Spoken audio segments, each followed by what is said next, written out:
Welcome back to The Rustic Wife. Today I am outside. I'm going to be working in this front garden here over my shoulder. This one is very, very dry and it's kind of ugly. I have to add, you can see there, there's some nice things in there, but I have to add some flowers to it, some more perennials. But what I want to do today is I actually want to split my Grape Hyacinths.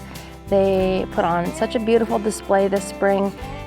But what I want to do is I want to fill in the gaps around the outside of the garden so that it's all uniform and it will be kind of bordering the garden for next spring.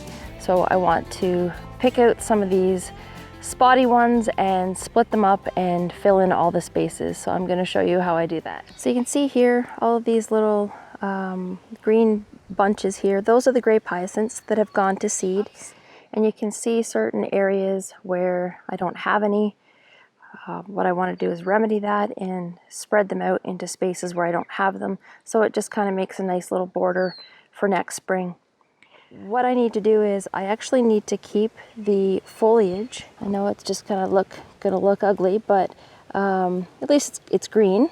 I want to keep the foliage and some of the stem. That is actually what feeds the bulb and will provide food and nutrients for the flower to come up next year nice and strong and healthy. These have gone to seed, so you can see these seed pods here.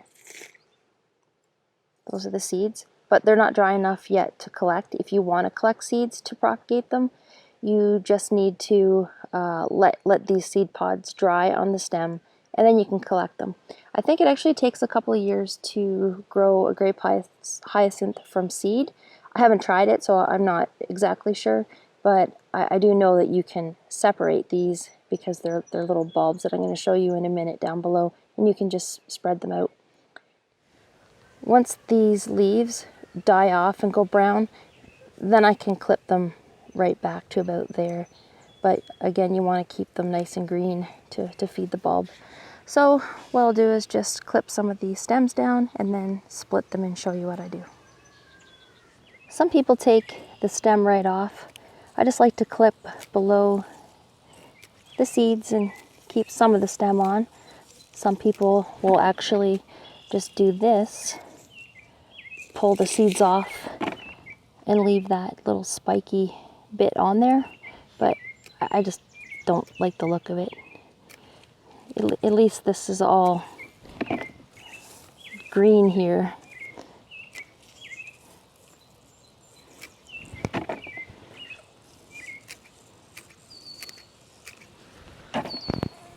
But you do want to make sure you get the seed pods off because you want the nutrients and the energy to go back into the bulb, not into producing the seeds. So there we go, I've taken the seed pods off of all of these, and you just see it kind of looks like tufts of grass. And when they turn brown and die off, then I'll trim them right almost back to the soil. But for now, they don't look too bad. But there's been years where I've left the seed pods on. I haven't had time to come out and do anything with them, and they still come back with a vengeance. It's just that if you take the seed pod off, that just gives it a little bit more of a healthy start for the following year's flowers. They're pretty hardy, and they can take some abuse, I think. I don't know if I mentioned the date. It is June 7th, and this is when I like to divide them because I can actually see the grass and I know where the bulbs will be. So a lot of people do them in the spring or at the very end of the summer, but this is when I do them. So I'm going to dig this one out. I'm going to show you what the bulbs look like. I'm going to dig further around, like a little bit further out from it. I don't want to damage any of the bulbs. The soil is like concrete here, so it goes to show you how hardy these perennials are. Lift those out there. Right here. And I don't, oops. There, just split off a little bit there so I can plant that. But you can actually even split these one by one. I just do them in big clumps, but that's what they look like. Little tiny onion bulbs, and then you can just replant those, and after you're done, give them a little bit of a water, and Bob's your uncle. I'm just going to move this clump that I just dug up. I'll loosen the soil a little bit just to give it a bit of head start in this clay.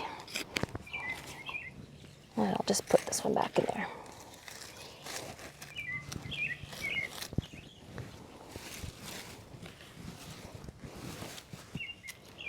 So once I'm done the entire garden, I'll just come around and water it. So I just dig a hole about, I don't know, about 3 to 4 inches deep. I don't get too carried away or measure it exactly, but I just want to place this clump right there and have enough soil to cover the bulbs. And I also have this garden. This garden is mostly sunny, mostly sun. It has a little bit of shade from the maple trees at the back, but when these bloom, it's in the spring, so the sun isn't that super hot. But I think that they do better in sun, but they may last a little bit longer with some partial shade. But like I said, they're hardy. Technically, what I've been doing along here is just transplanting clumps of grape hyacinth bulbs.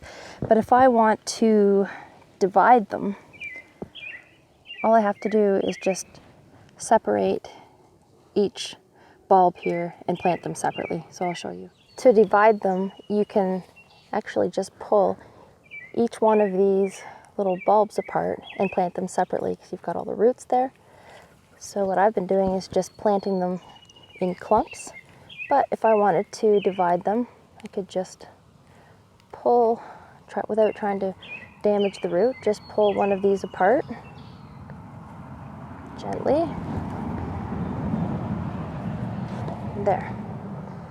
I can plant that separately and it'll turn into a nice big plant eventually. And then I can just continue with these. So I've got them all transplanted and kind of ringed around the outside, so that'll be a really pretty display next spring.